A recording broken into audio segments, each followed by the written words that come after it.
Are you looking to get a new battery for your RC crawler or other RC thing, but the jargon's just confusing you? Well, today we're going to talk about all of the terms for batteries. Specifically, today we're going to talk about lithium batteries and the different terms that go along with those, what they mean, and really what they are. So these are two lithium batteries here. You can see that this one has 2200 listed on it and 11.1 volt. And this one has 3500 listed on it at 11.1 volt.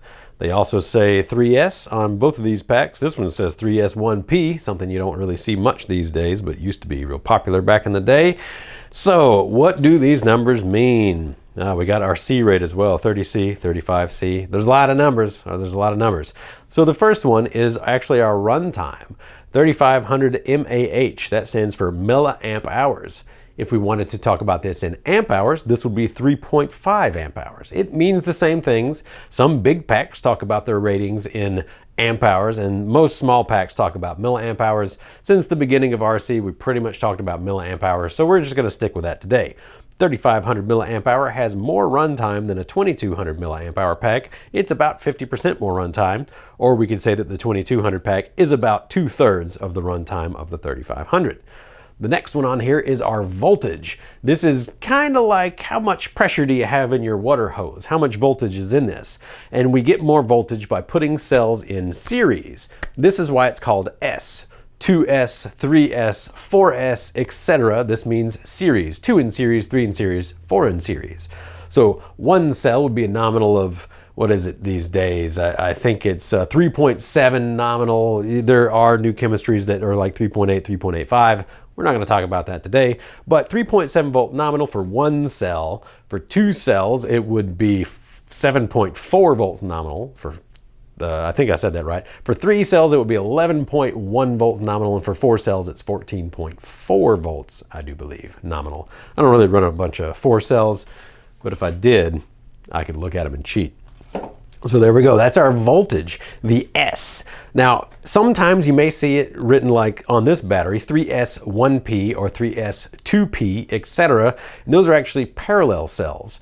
It's really not used much in construction these days. Back in the day, we had to do it, 20 years ago to get enough runtime. So you're not gonna see many that say 2P or 3P or 4P or anything like that, unless you're talking about like e-bike batteries, I guess. E-bike batteries, well, they don't even tell you all that. They just tell you the runtime and the voltage. They go simple on those. So you're really not going to see that much, but that does mean, say, we could have 2 cells in series, 2S, and then we have 2 of those in parallel. So 2S, 2P, it would be like this. It's essentially still a 2-cell pack. They just had to do some extra stuff to get you the runtime that you wanted. So yeah, really not going to see that much, but that is what the S rating and the battery voltage is, how that ties together. 2S, 3S, 4S, etc. It is cells in series. Now, what we're going to talk about is the discharge rate. And unfortunately, this is kind of all over the place in the industry. It does mean something, but not everybody tests their stuff the same, and not everybody is honest about their testing. So this one says 30C on it, and this one says 35C. The C stands for capacity. So the capacity of this one being 3500 milliamp hours and being a 30C pack means that technically we should be able to charge this at 30 times this rate. So if we're just going to talk in amps and not milliamps, it would be 3.5 amp hour pack. There we go, 3.5, and we're going to multiply that by the 30. This is our discharge rate, 30C, 30 times capacity. And what we're going to get is 105 amps. So technically, this should discharge in 2 minutes flat at 105 amps. I can tell you from experience that at 105 amps, these wires are going to be smoking hot. For 2 straight minutes, yeah, it's not going to happen. So the C ratings, mostly, it can indicate quality for some degree. And if you get a higher C rate pack, it's technically going to have, if they're being honest, a better amp draw coming out of it without sagging. But that's one of those things that in this market today, unless you're like racing or you're trying to hit a certain top speed or something, the C rate is it's almost just all trickery at this point, so we can kind of pass by that. Now, what would be more useful for you is the C rate of charging, and when you do get these higher C rate packs, you can charge it faster, and a lot of them will say a limit of, say, 2C charge rate or 4C charge rate, and that is the same thing. It's multiplied by the capacity. So on this 3500 milliamp hour or 3.5 amp hour battery, 1C charge rate is 3.5 amps. A 2C charge rate is 7 amps, and a 4C charge rate is going to be 14 amps on there. And that would also correspond to a 1 hour charge time, a 30-minute charge time, and a 15-minute charge time for 4C. If you're really in a hurry, you can do that. It also beats on your cells, so just be wary. Look on the package, they'll tell you what the charge rate should be. All right, last thing we'll talk about is the connectors, how the packs are on these. These are soft packs. They don't have a hard shell. There are hard packs. I really don't use them, and it looks like I don't have any up here. So most packs that you're going to find, except for, say, racing, 2-cell LiPo type racing packs, they're going to be this soft shell pack, and it's just heat shrink on there. You want to make sure you don't damage them. You know, don't hit them with a hammer. Don't put them into a bag with a lot of sharp objects, etc., etc. They're kind of finicky in that regards. But what we're really looking at on this pack is the useful bits. This is your balance plug. It goes into your charger in your balance port.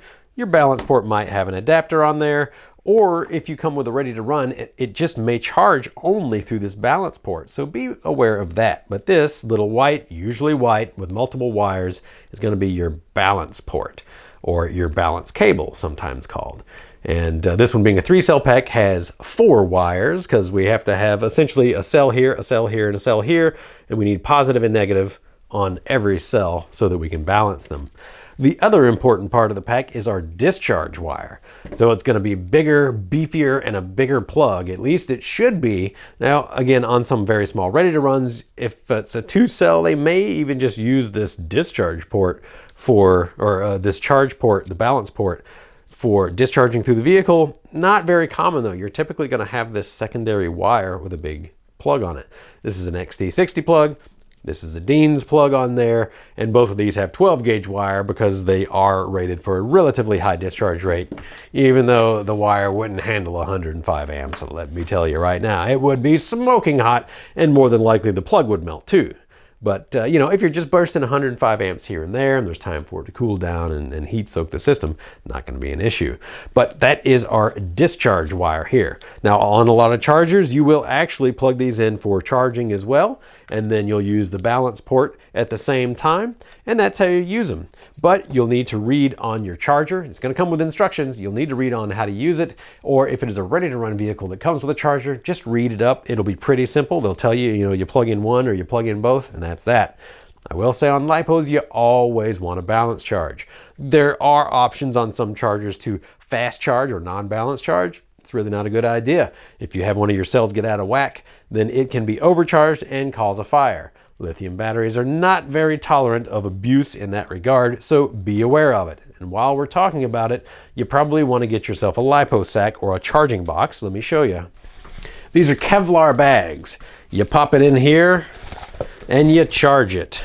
So you would have your wires going in. With some of these, you know, I wouldn't want to put the charger in there because it makes a lot of heat, but you can put it in like this. We have our wires coming in through the side. You close it up, and in the case of a fire, it will at least contain most of it, but be wary. There will be potentially flames shooting out the side of this style of charging pack. It's really very rare that it happens, but you should always watch your batteries when you're charging them. Don't just charge them, you know, put them on the charger and leave or go to sleep or anything like that. Not a good idea.